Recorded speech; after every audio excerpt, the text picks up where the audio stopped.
Ve, ¿y vos solo cocinás? Hombre, venga, le cuento y no comas cuento. Hola a todos, bienvenidos a esta segunda temporada de este bello podcast llamado No Como a Cuento. Hoy estamos Sebastián, que soy yo, estoy con mis compañeros Diego Cohen, Gabriela Guationce y Andrés Gaviria. Y para este primer capítulo queremos proponerles un tema muy interesante que son las jerarquías y las relaciones de poder en la cocina. ¿Cómo están? Bueno, Sebas, muy chévere, muy emocionado por volver a Gracias. esta segunda temporada del No Coma Cuento Podcast. Eh, y nada, les traemos muchas sorpresas, les traemos muchas, no sé cómo decirlo, es como un híbrido porque pues vamos a tratar temas que se relacionan para entender que la gastronomía va muchísimo más allá de cocinar. Entonces, no sé si alguien tiene algo por decir o un claro ejemplo de este híbrido es nuestra compañera Gabriela. Entonces, Gaby, cuéntanos más bien tú, a todos los oyentes de este podcast, ¿qué se siente ser una híbrida gastronómica? Hola Diego, hola Sebas, muchas gracias por la presentación que me han dado. Es que dos en uno, ya que no se puede hablar de gastronomía pues sin haber hablado de administración. Entonces, bueno, primero queremos dar una introducción acerca de cómo se relaciona la administración, en este caso la cultura organizacional, pues en las empresas y sobre todo en las empresas de, bueno, como es en este caso, en las empresas enfocadas a los restaurantes. Entonces, pues bueno, para empezar, la cultura organizacional es la que le define como una personalidad a una empresa. Esto quiere decir que aquí se encuentran los valores, los principios, las tradiciones y la forma de hacer las cosas en las empresas. Entonces, esta cultura organizacional se comunica alrededor de todos los niveles organizacionales. Entonces, digamos, desde los administradores con nivel más alto en la empresa hasta pues los nuevos empleados, por decirlo así. Bueno, entonces queremos hablar de una cultura fuerte. Hay dos tipos de cultura, una que es una cultura fuerte y una cultura débil. La cultura fuerte es la que hace como a los empleados mucho más comprometidos, ya que esta cultura se hace, o sea, se tiene en cuenta en todos los niveles de la empresa. En cambio, en comparación de la cultura débil, pues está como que no es tan marcada y pues como que la gente no se siente tan comprometida con su trabajo. Entonces, retomando de nuevo la cultura, el hecho de que una empresa tenga una cultura fuerte, lo que hace es que vaya de la mano con los resultados organizacionales. Entonces, entre mayor cultura que se tenga en una organización, mayores resultados operacionales se van a tener. Bueno, entonces la cultura organizacional surge de la filosofía de los dueños de la empresa, es lo que ellos quieren como expresar, lo que es el core de la empresa y se lo quieren enseñar a sus empleados. Entonces es importante tener en cuenta que esta cultura se enseña ya sea por medio de historias que han pasado en la empresa, por medio de, no sé, como por ejemplo de valores, de actividades súper importantes que se celebran en la organización, que hace que los empleados se sientan mucho más comprometidos con su trabajo. Ahora quiero hablar sobre las dimensiones de la cultura organizacional. La dimensión que más nos importa en este caso es la dimensión orientada a resultados, ya que bueno, esta dimensión se trata de el grado en que los gerentes o líderes se enfocan en generar resultados, más no en cómo se logran. Entonces, este es el caso aplicado a los restaurantes, ya que en los restaurantes, si bien es cierto que nosotros tenemos las brigadas en las cocinas, pues estas se alinean de la forma en que todos puedan llegar a un resultado, que el resultado ya bien sea es hacer un buen servicio o pues prestar una muy buena comida de calidad. Em, entonces, pues acá tenemos a Sebas, que nos va a contar un poquito qué es esto de las brigadas y de cómo funcionan y de cómo surgieron. Entonces, pues nada, Sebas, te lo Sí, dejo a ti. pues para quien no tenga ni idea de cómo funciona una cocina, básicamente es un chef ejecutivo o un chef de cuisine, quien es pues el jefe. Y para adelante hay un montón de cargos de los que hablaré un poquito más adelante, pero pues quiero que se llenen la mente y con lo que voy a hablar a continuación, pues que esto no siempre fue así. y en gran medida le debemos a un señor llamado Auguste Escoffier el hecho de que las cocinas sean como son y sean una organización casi que militar, ¿no? Pero bueno, para hablar de Auguste Escoffier, primero tenemos que remontarnos unas décadas antes a Marie-Antoine Carême, quien podríamos considerar el primer celebrity chef del mundo, pues cocinaba en grandes palacios y salones para la aristocracia francesa. Además, estandarizó el uso del roux o un espesante para salsas a base de mantequilla de harina. E introdujo el concepto del arte en la cocina, viéndola como una forma de manifestar los otros 5 estilos de arte: pintura, poesía, escultura, música y arquitectura. Y como reflexión personal, siguiendo esta idea, el séptimo arte no debería ser el cine, sino la cocina, porque esto ocurrió muchísimo antes, pero bueno, partiendo de este estilo y con una visión mucho más militar de la cocina, pasamos a Auguste Escoffier. Él inició su carrera a la edad de los 13 años y a los 24 participó en la Guerra Franco-Prusiana. Esto ocurrió en 1870. Como cocinero de guerra, donde aprendió la importancia de las jerarquías y las cadenas de mando. En el 78 abrió su propio restaurante, el Faisán de Oro, y tras conocer a César Ritz se trasladó a Londres para trabajar en el Hotel Savoy, su trabajo de más renombre. Es aquí donde hace todo lo que lo hizo ser tan famoso. Para entender por qué este hombre fue y es tan importante, voy a explicarles qué cambió en las cocinas. Empecemos por el hecho de que las cocinas pasaron de entender al cocinero como un obrero, sin estructura fuera del jefe, o sea, el jefe y todos los demás eran una estructura horizontal, a entender al cocinero como un chef y darles un cargo y una posición jerárquica puntual, las cuales ya voy a nombrar porque son un montón. Además, se estandarizó gran parte de los procesos y recetas, lo que permitió replicar estas de forma casi exacta, lo que sería crucial con la implementación de las comandas. Y esto también iría muy ligado al hecho de que hizo que apareciera la herramienta de la carta, que pues antes no aparecía. Y con esto, para poder hacer esto, lo que fue simplificar los platos, simplificar las guarniciones y en general simplificar toda la cocina francesa del momento. Pero bueno, ahora quiero explicarles cómo funcionan las brigadas que él implementó y pues ha sido tan importante este cambio que incluso la seguimos utilizando hoy en día. Primero está el chef de cuisine, quien es el responsable de toda la gestión de la cocina, supervisa empleados, entrega a los aprendices, crea el menú y la carta, y de la mano de los gerentes del restaurante planifica la compra de los insumos. Pues es el análogo a lo que hoy en día conoceremos como chef ejecutivo, en gran medida. El chef de cuisine es jerárquicamente debajo, y a menudo lo representa cuando no está presente. Sus obligaciones son similares dentro de la cocina, ya que en su esencia debe cumplir con estas mismas funciones. El chef de partie es la persona responsable de gestionar una estación de la cocina al momento de preparar un plato. Si el plato se prepara en una estación de inferior categoría, se le denomina demi-chef de partie. El cuisinier es el cocinero raso, por decirlo de alguna forma, es el encargado de la mise en place y la vigilancia del apoyo del chef en el envío de los platos. El commis, la persona encargada de este puesto, debe realizar trabajos específicos en una estación y reportarse directamente con el chef de partie o el chef de cuisine cuando el chef de partie no está.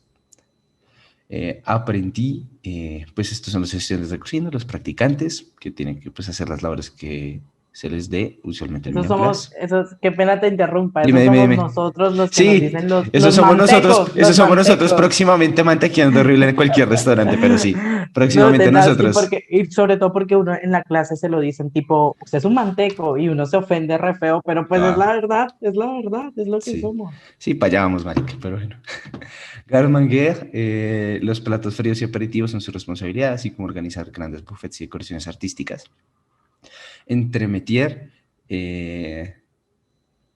es el encargado de las sopas y las cremas. El saucier es el encargado de las salsas, calentar estas y complementar los platos. Es uno de los puestos más respetuosos en la cocina. Sinceramente no sé por qué, pero pues así es. Rôtissier es el encargado de los grupos de cocineros que se encargan de las carnes y los pescados, que pues sería lo que nosotros conocemos como el parrillero. Poissonnier, pues es el encargado de los pescados y mariscos. El pâtissier es el encargado de los platos dulces, en general repostería y pastelería. Boucher, particularmente conocido como el carnicero, pues es quien se encarga de cortar todas las carnes, sacar todos los cortes de cualquier proteína animal. Tournant está encargado de reemplazar en caso de ausencia, así básicamente es los que están sentados en la banca esperando a que alguien se lesione. Y plunguer, o nosotros lo llamamos acá steward, quien se encarga de la limpieza de los platos y los cubiertos y la cristalería y todo lo que salga del comedor. Entonces, pues esta es la lista enorme de todas las jerarquías que existen en una cocina, ¿no? Y, no sé, de alguna forma la reflexión que quiero dejar es, pues estas jerarquías son muy antiguas, pues no tampoco tanto, pero llevan un poco más de un siglo. Y siguen funcionando. Y las seguimos utilizando. Y en parte está muy ligado con lo que decía Gabriela. Necesitamos una estructura para que las cosas funcionen de la manera que necesitamos que funcionen. Y sobre todo una cocina donde, pues especialmente en una alta cocina, donde lo que se necesitan son resultados perfectos, procesos exactos, que todos los platos salgan iguales, no puede haber diferencias. Se necesita una estructura jerárquica donde, de cierta forma, no haya campo para el cambio fuera de lo que diga el chef. Y pues esto no sería posible si no viniésemos si no se viese como una estructura militar. Pues me parece muy interesante pensar que, pues hasta cierto punto, pues somos como militares, por lo menos en nuestra forma de intentar las relaciones dentro de la misma cocina. Sí, Sí, es claro, Sebas, yo estoy cierto. totalmente de acuerdo.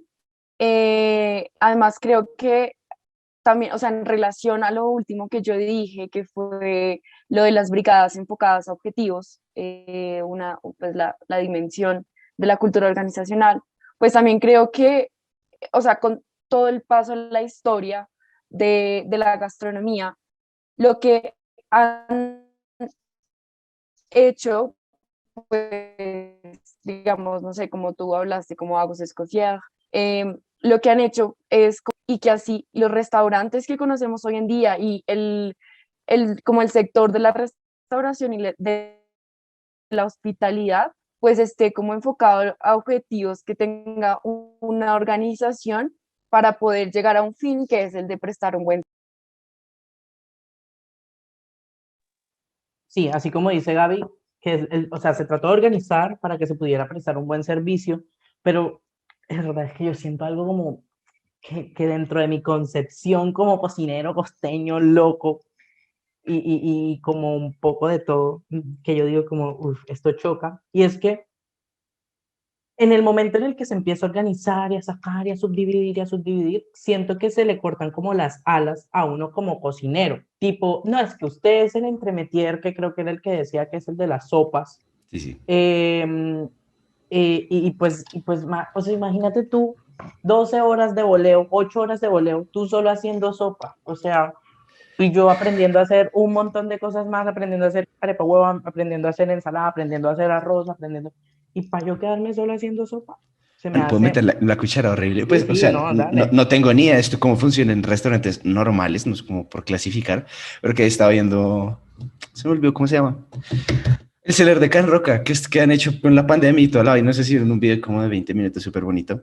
Eh, pues estos locos, y pues me imagino yo que la mayoría de restaurantes de estrellas y de alta cocina, tienen como muchas reuniones horizontales, ¿sí? O sea, sin jerarquía, en la cual todos tienen la opción de proponer. Entonces, pues obviamente los tres Roca, pues son unos pinches genios, están locos.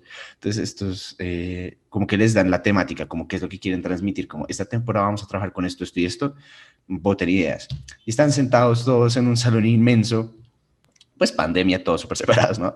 Pero todos con libretas y todos apuntando y empezando a hablar y dialogando sobre cómo pueden desarrollar un plato de X, Y, Z, todos. Entonces, pues me imagino yo, pues no sé, igual repito, eso es mi perfecta ignorancia. A la hora de estar en la cocina, en el servicio, está muy jodido ponerse a decir, no, es que yo ahora quiero ser tal.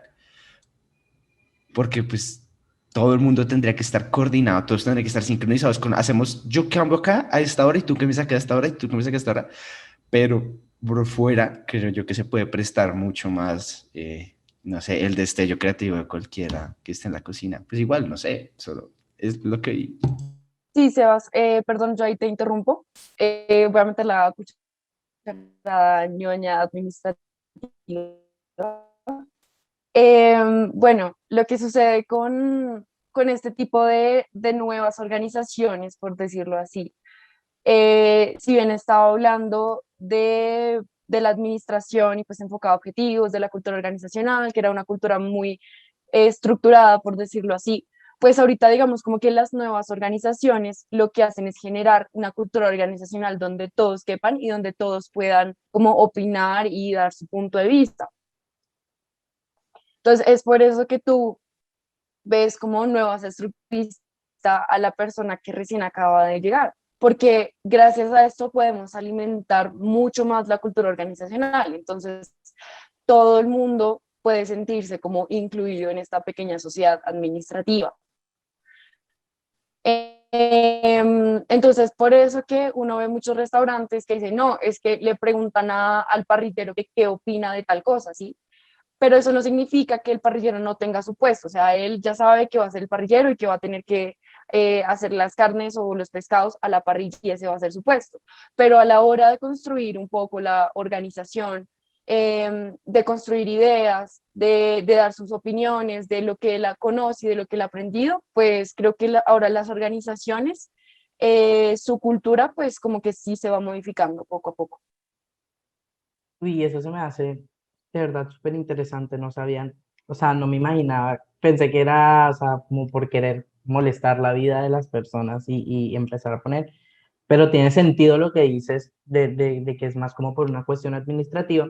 Y aquí empiezo yo a entrar un poquito ya con el tema como de los roles que están predeterminados en la cocina, hay unos papeles, pero les quiero decir de que estos roles en la cocina no vienen de siempre. O sea, hagan de cuenta ustedes de que por allá en la época en la que las personas eran nómadas, en las que andábamos por ahí libres en todo esto, en el globo terráqueo, eh, o sea, cocinaba el que tenía que cocinar porque tenía hambre, porque quería vivir. O sea, no, que es que yo soy mujer y yo cocino más rico, entonces voy a cocinar. Es que yo soy hombre y yo cocino comida más de fuerza, entonces voy a cocinar yo porque no, o sea, cocinaba el que tenía que comer.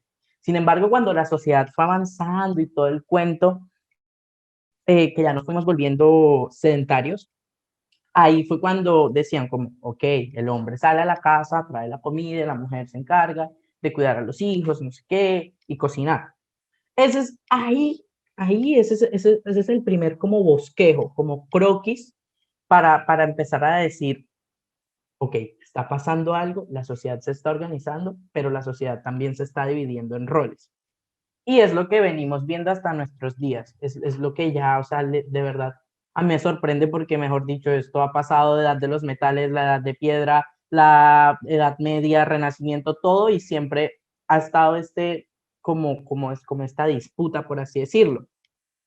Sin embargo, han habido momentos y han habido tribus, digamos por ahí, no sé qué día yo escuché viendo, no sé si tú, Sebas, que tú eres como también medio siempre que en este mood o alguien, Dímelo, no sé, dímelo. hay una cosa en YouTube que se llama 5 cosas que no sabías hace 5 minutos. Yo soy adicto a ver ese tipo de videos.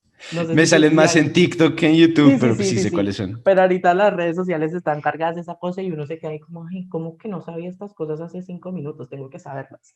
Y descubrí que había una sociedad matriarcal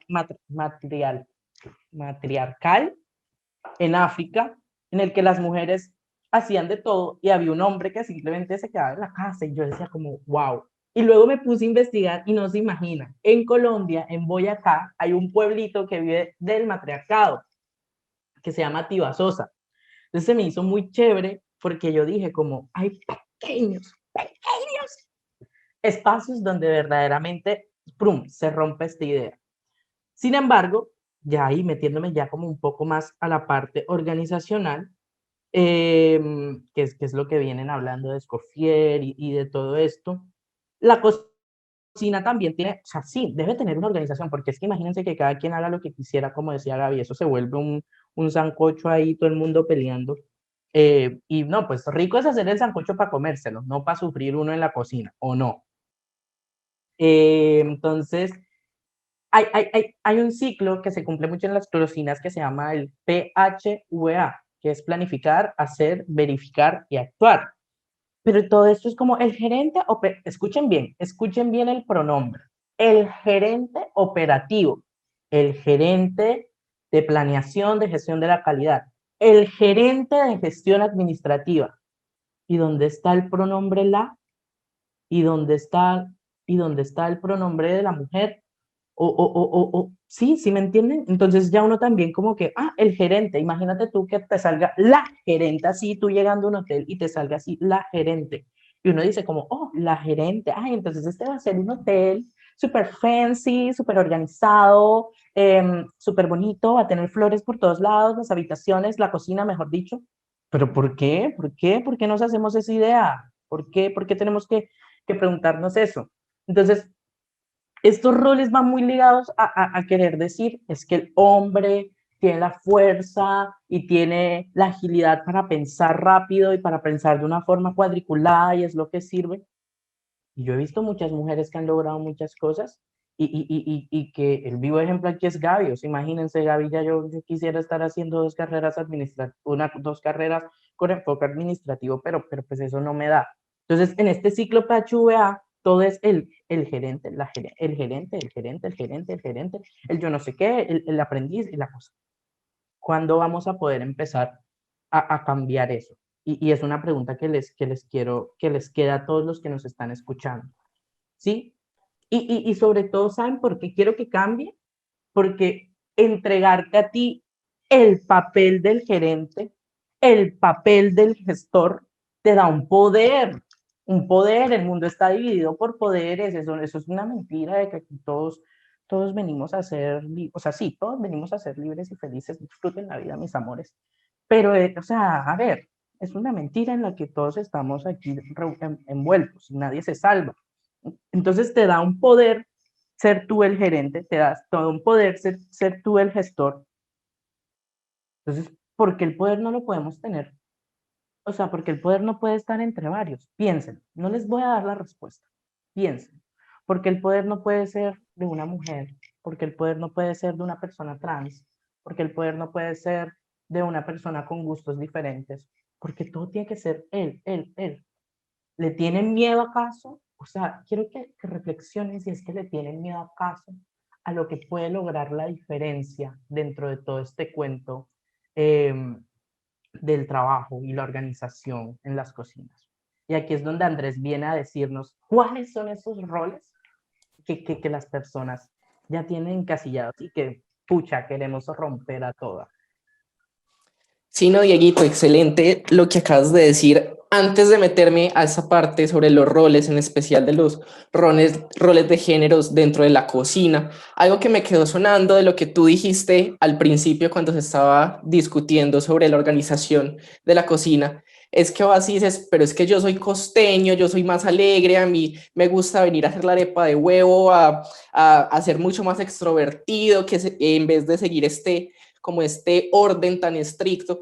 Ahí también hay que entender que las diferentes culturas adaptan estas normas generales pues a su cultura, como son, a lo que hacen.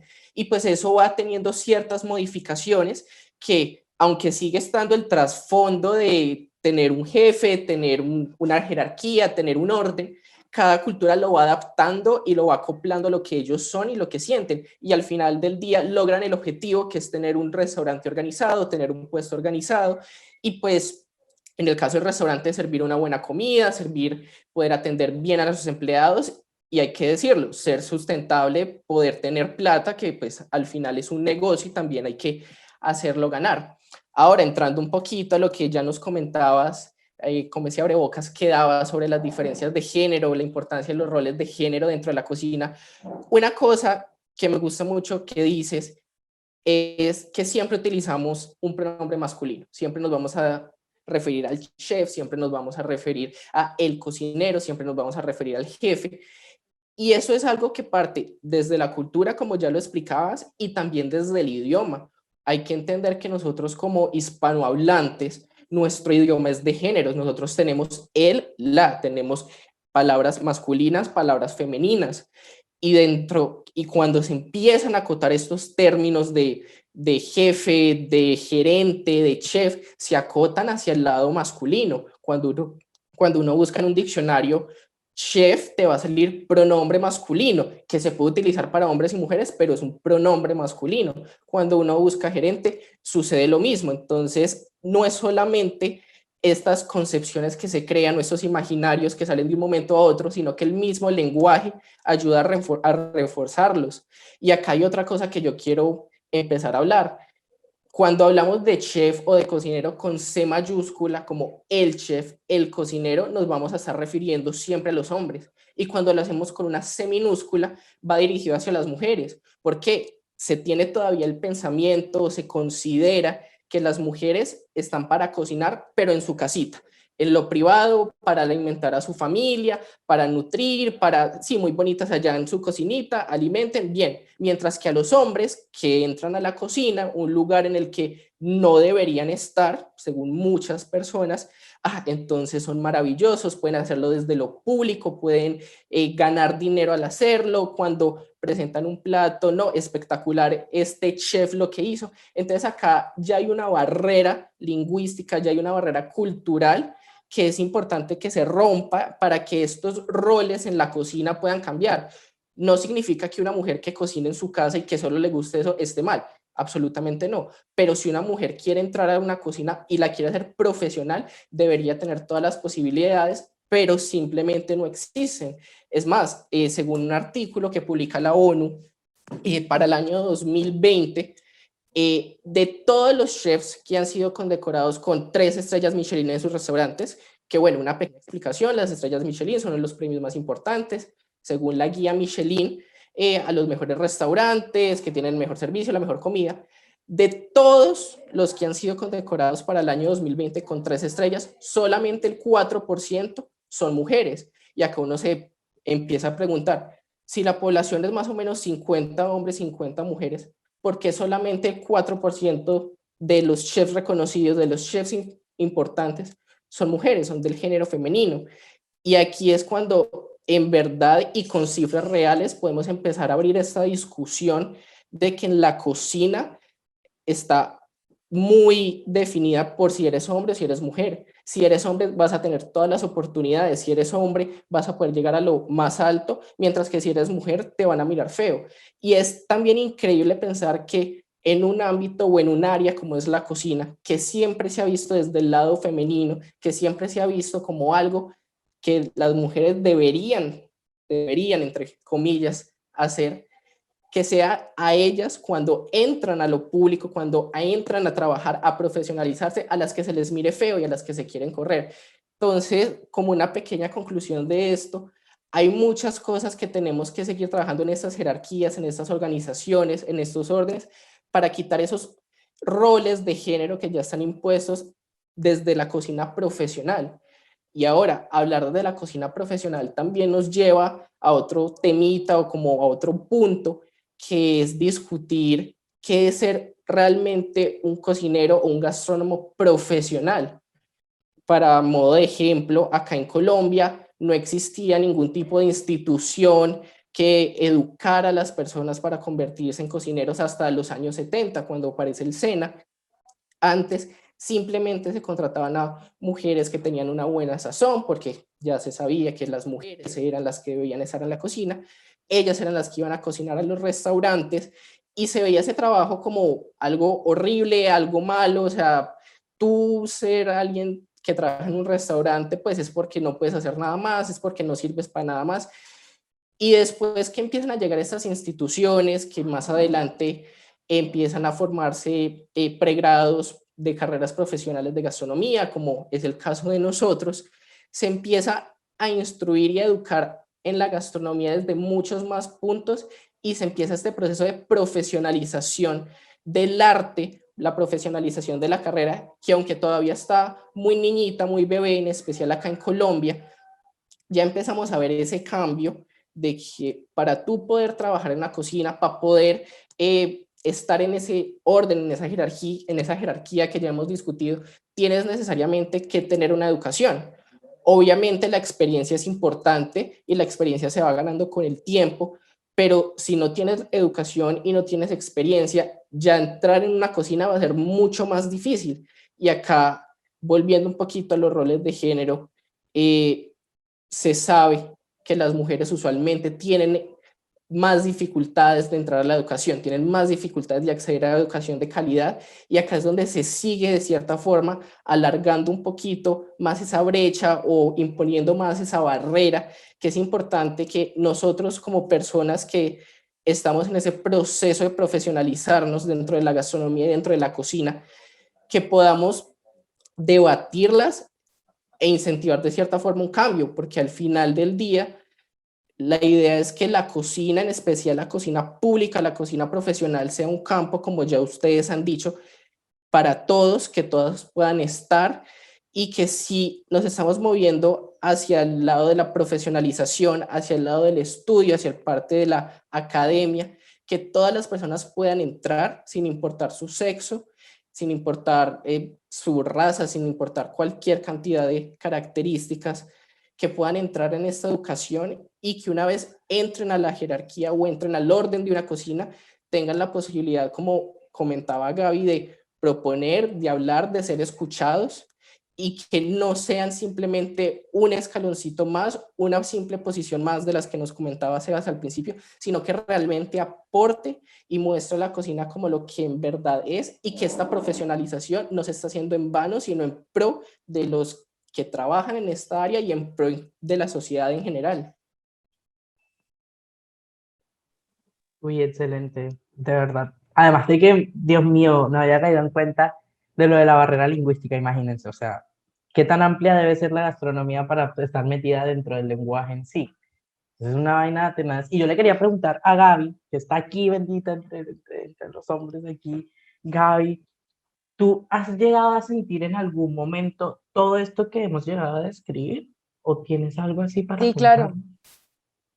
De hecho, pues con lo que estaba diciendo Andrés, me estaba acordando de un episodio que me pasó, que fui a hacer un intercambio, como unas prácticas a Estados Unidos, y, y la verdad es que fue un poco complicado porque esperaba que yo dijera, pues, que yo estudio, o sea, gastronomía.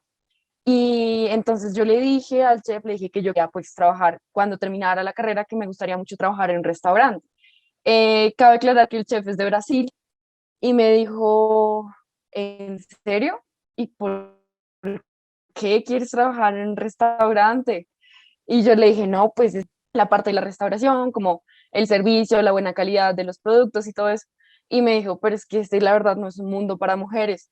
Y yo le dije, yo no le dije nada, la verdad, o sea, yo quedé como, pues, no sé, o sea, yo dije como, bueno, él tiene su punto de vista, pues yo tengo el mío y la verdad siento que, o sea, desde mi perspectiva, siento que no importa que uno sea hombre o que sea mujer, o sea, uno tiene, yo nunca me he visto que me han negado como oportunidades, sí he sentido comentarios respecto a porque soy mujer y quiero dedicarme a ese mundo de la gastronomía, pero nunca he sentido que me hayan cerrado las puertas. Entonces, yo la verdad siento que el género o la orientación sexual sea una barrera para poder cumplir tus sueños.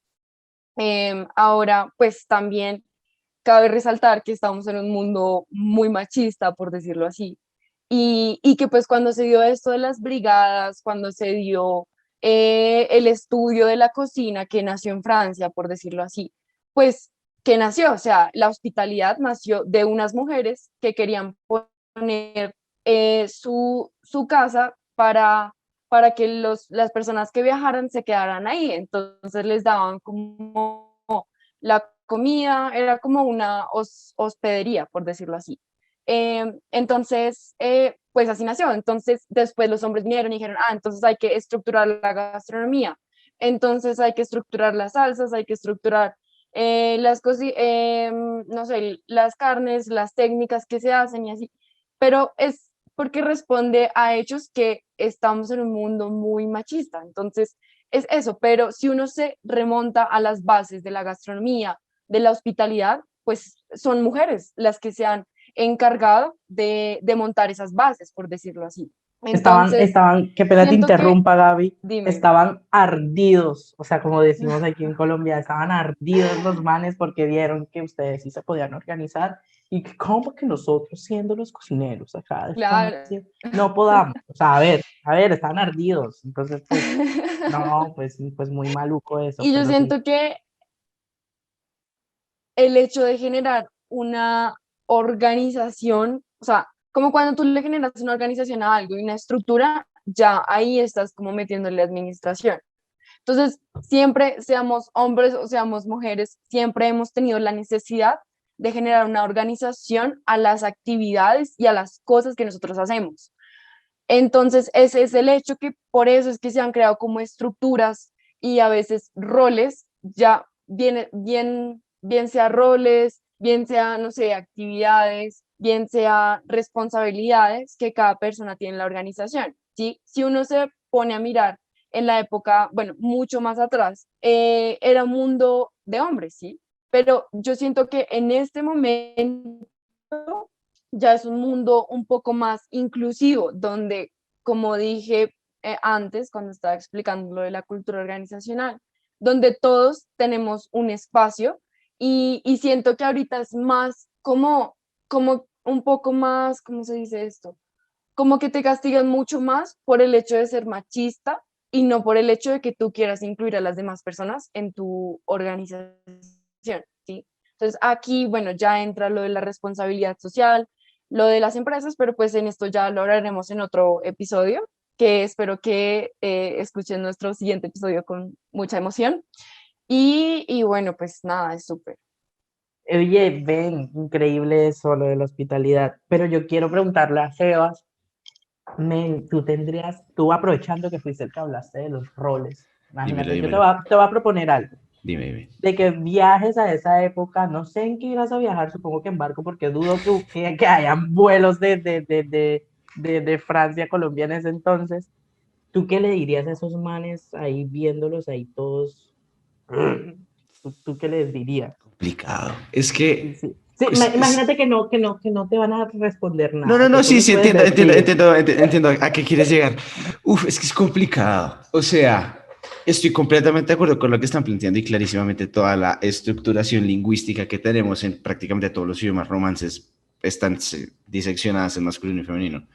Y el surgimiento de la palabra chef, pues como yo decía, viene con estos manes, como ellos fueron los que dijeron, los chefs, o sea, los cocineros no son obreros, no son gente subyugada a nosotros, son chefs y tienen esta estructura. Entonces, pues también todo eso viene de ellos mismos. Pensaría yo que no sería no válido, porque pues obviamente le puedo decir lo que yo quiera, pero para su contexto social no entendería un carajo lo que le estoy diciendo. O sea, yo le puedo decir como, man, es que no importa si contratas hombres o mujeres, contratar los mejores que haya, independientemente de si sean hombres o mujeres. Seguramente hubo mujeres cocineras increíbles y súper valiosas que nunca llegaron a ser conocidas precisamente por ser mujeres, y eso es una reverenda estupidez. O sea, el machismo ya está mandando a recoger hace mucho tiempo, pero pues para ese entonces la estructura social y la composición de la sociedad era muy machista. Y eso me parece muy triste. Pero siento que no haría ningún cambio que yo fuera y se los dijese. O sea, obviamente si pudiese lo haría. Les diría, man, o sea, hace un proceso de selección y su objetivo. Piensa en quiénes son las personas más capaces, no lo que a ti mejor te caiga. Es que a ti no te importa si te caen o no, lo que te debería interesar es cuáles son sus cualidades. Pienso yo que pues repito, no creería que hiciera algún cambio, pues porque para su mentalidad ese entonces lo normal era, pues de alguna forma, una estructura de superioridad masculina muy estúpida. Me parece muy triste, pero no pienso que hiciese algún cambio. De todas formas, pienso yo que hablando de hoy en día, no siento que tengamos una sociedad así. Claramente, bueno, hay muchas cosas que tenemos muy arraigadas machistas hasta cierto punto. Pero pienso que, más o menos lo que decía Gaby, hoy en día no es tanto que se cierren puertas como por pertenecer a un género u otro. Pienso yo que de alguna forma progresivamente hemos conseguido como sociedad ir articulando la idea de lo importante son las aptitudes, más no ninguna otra cosa. O sea, si yo voy a contratar a alguien, que pues lo he hablado con un montón de gente, si yo voy a contratar a alguien, yo quiero que tenga estas características. En ningún momento yo voy a poner género dentro de la cosa de trabajo. O sea, si yo hago una propuesta de trabajo, yo no necesito que sea hombre o mujer, a mí no me interesa si es trans, LGBT, lo que sea. A mí me interesa que tenga estas aptitudes. Si las consigue y además es una persona que puede trabajar en equipo, pues en el caso de una cocina es súper importante, pues lo voy a hacer. Pienso que es algo que se debe articulando, que de todas formas aún falta mucho trabajo, por lo menos desde como yo lo veo, falta mucho trabajo para que se consiga, pero sí se, siento yo también desde mi perfecta ignorancia, que se ha podido ir articulando de una mucho mejor manera. Por lo menos, pues progresivamente estamos consiguiendo que la sociedad deje tanta estupidez y tanto, no sé, un pensamiento tan retrógrado frente a temas que realmente no tienen ningún tipo de sustento de nada, que es lo que me parece más feo, porque a fin de cuentas por un montón de cuestiones sociales, religiosas y un montón de cosas es que llegamos a un conocimiento machista. De hecho, una de las sociedades, pues ni siquiera sociedades, bueno, sí, las tribus indígenas y las primeras culturas, y los roles estaban divididos, y no ni siquiera la casa o no, sino los lideratos, toda la parte jerárquica estaba dividida en hombres y mujeres, pero con ambos en una posición de poder. Si ya fuese la mujer siendo la líder o matriarca y el hombre siendo el líder espiritual o al revés o como fuese, eran ambos.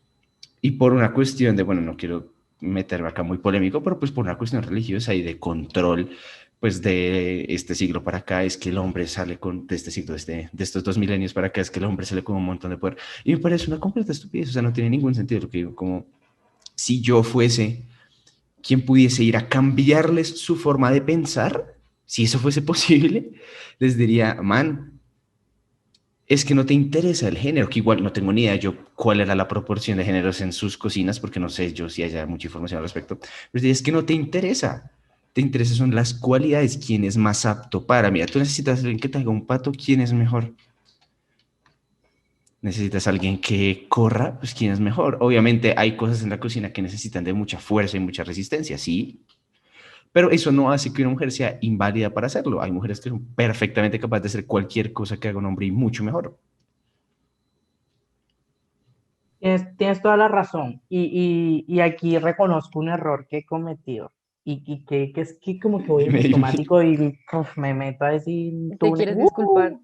No, pues no, me quiero disculpar porque es un error que fue como sin pensarlo. Dale, dale. Pero, y es que me olvidé por completo de los temas culturales cuando yo amo la cultura. Y eso tiene mucha incidencia. Y es algo en lo que los tres, tanto Sebas como Gaby como Andrés, dijeron, es que la cultura es lo que también rige. Y yo soy todo, pero es que el mundo, y me creo galán así en Plaza de Bolívar, o Jorge Eliezer Gaitán pintado en el billete de 1000, y siento que voy a lograr este mundo de paz, pero me olvido de esas cosas culturales. Y es lo que nos permite y es lo que nos da a imaginar. Y aquí ya lo hago también como para un poco de conclusión, de que toda esta parte administrativa, de que toda esta parte gastronómica, todo es como un conjunto. Yo no sé si ustedes se acuerdan en el colegio que veían los conjuntos estos que tienen algo en común, que son como los dos circulitos y El luego diagrama de uno... Venn. Sí, el diagrama de Venn, es el diagrama de Venn. Entonces, gastronomía es esa intersección en el diagrama de Venn, es esa intersección donde está administración, es esa intersección donde está cultura, es esa intersección donde está gastronomía y un montón de cosas más. Y no hay que olvidarnos de esas partes para poder entender todo esto. Esto fue el final del primer capítulo de la segunda temporada de No Como Cuento Podcast. Los esperamos en el siguiente capítulo.